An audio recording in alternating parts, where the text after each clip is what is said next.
Marjorie Taylor Greene is calling for a national divorce, saying that we need to protect red states from, in her words, shithole blue states. That's right. In this video, we're going to take a look at MTG's comments about a national divorce. We're going to see how hypocritical Democrats are pathetically responding. And stick with me to the very end of this video when I'll reveal what the future for blue and red states really is. You are not going to want to miss this. Greetings, everyone. Patriots all across the globe. Dr. Steve here with you, coming one final time from beautiful Connecticut. I'm celebrating the Christmas holidays here with my family. I'll be back in the office for the beginning of the year. And with that, this coming year is going to be our best yet as our Patriot movement begins to grow. As you know, the 2022 midterms will be instrumental, and many are starting as soon as March in terms of our candidacies, and your role in the outcome of this election is huge. And I want to encourage you in that journey. Fighting rhinos isn't easy doing it alone, especially with the stakes so high. And so that's why 2 weeks from now, January 14th and 15th, I'll be holding a virtual event with patriots all over the world, and you're invited. Our Patriot Live event, I brought thousands of patriots across the world, encouragement and action for taking back our country. And this one will be even better. I'm outlining exactly why our movement is hopeful this coming year and exactly what you need to do to get involved, no matter your talents or abilities. Click on that link in the description below right now to join me at Patriot Live virtually, no matter where you are in the world, as together we prepare for 2022. It's going to be absolutely amazing. All right, gang, let's dive right in here. Georgia Representative Marjorie Taylor Greene is turning heads across the country today as she renewed calls for a national divorce between red states and blue states. Originally, Greene agreed with a Twitter user who supported the notion of discriminating against transplants from blue states that have recently moved to red states. A fellow by the name of Pedro Gonzalez, who's the associate editor of Chronicles magazine, tweeted out a response to a pathetic leftist who's reluctantly relocating from California to Florida. So this leftist tweeted out how much he hated the politics of Florida, but he recognized the quality of life was infinitely better there than in the ultra-leftist cesspool of California. And so this fellow, Pedro Gonzalez, tweeted out in response, quote, "This guy is moving from California to Florida because he can't stand living in the mess that lib politics created, and he still has the audacity to talk down to Floridians about their politics. Libs are a cancer. They're the absolute worst people in this country." And he continued, "I support actively discriminating against transplants like this through legislation. They shouldn't be able to vote for a period, and they should have to pay a tax for their sins." So you get the gist of it here. He's basically advocating making these blue state transplants, what we call refugees, pay a sin tax, right, for the societal rot their politics cause, and they shouldn't be allowed to vote for a period of time until their leftoid brainwashing can be reversed. So Marjorie Taylor Greene tweeted out in response to that, quote, "That's all possible in a national divorce scenario. After Democrat voters and big donors ruin a state like California, you would think it wise to stop them from doing it to another great state like Florida.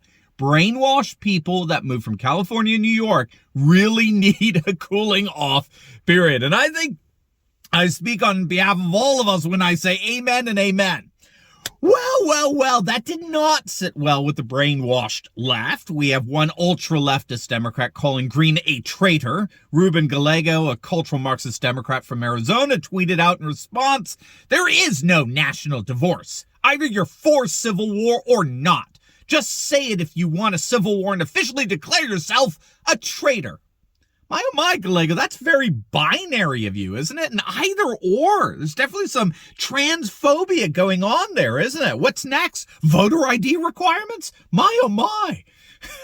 And then, of course, you've got Eric Swalwell, the king of flatulence himself, tweeting out, "Don't ignore this. I want you to see what a GOP-run country looks like. They will take your right to vote if you don't agree with them. MTG may sound batty, but she's not kidding, and she has GOP leader McCarthy fully behind her. Register to vote now." Now, keep in mind, these asinine leftists actually want non-citizens to have the right to vote. These cultural Marxist lunatics have no problem with an open southern border. And now they're going to turn around and portray themselves as the paragons of citizenship. But Marjorie Taylor Greene did not back down. God bless this woman. She fired back a series of tweets against this hypocritical Marxist oafs who pose as public servants. And here's what she said, quote, "You know what is necessary about threatening a divorce? It's a wake-up call to the one offending the other that they've had enough. And if the other party cares at all, they look at what they're doing wrong and care to fix it. National divorce is not civil war. Divorces happen in court, or perhaps for a country can happen in Congress. I've been married 26 years. Clearly, I'm not in favor of divorce. Happy marriages are the result of two committed people working together, resolving differences, and changing behavior that hurts the other. But the state of our union is currently far from happy, and I really don't care how many Democrats I offend by calling it out.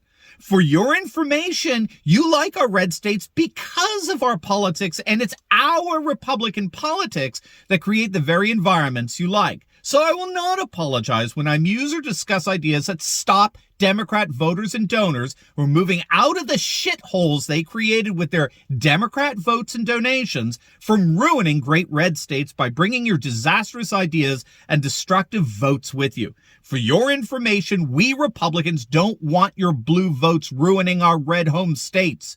We don't want high taxes, high crime, high amounts of perverse school curriculums, loss of freedoms, and authoritarian big government in our red states. That's what you Dems vote for. If you're so offended by my comments about a national divorce, then take a real hard look inward and ask yourself why it's sadly such a popular idea with Republicans. We are serious about our freedoms, and we feel very threatened by Democrats that constantly tread on them. I don't want a national divorce, but what I will not tolerate is democratic communism. Leave your blue votes in your blue states. If you move to a red state, learn from your blue state experience that your Democrat ways failed. Then we welcome you.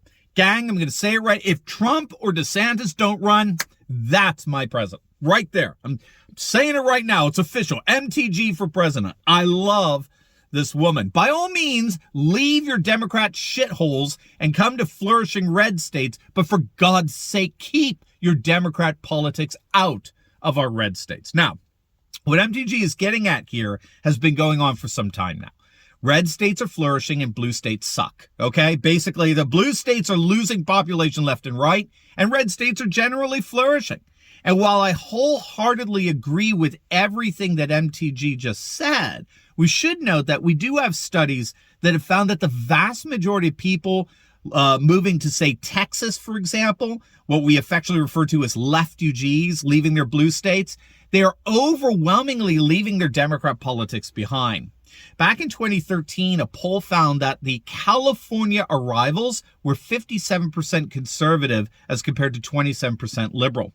In 2018, when Senator Ted Cruz ran against the ultra-left clown Beto O'Rourke, ironically, exit polling data found that native Texans were more likely to vote for O'Rourke than were the transplants. In fact, the leftugees favored Cruz by 15 points, whereas native Texans favored O'Rourke by 3 points.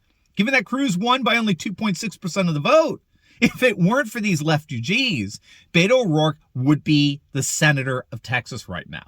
Moreover, get this, in January of 2020, a poll conducted by the Texas Public Policy Foundation found that out of 800 registered voters in Texas, native Texans supported Trump over Hillary by 7 points, but the leftugee transplants supported Trump over Hillary by 12 points, nearly double that of native Texans. So this is why pundits are more and more realizing that the mass migration to red states like Texas is actually only ending up making these states more red, not less.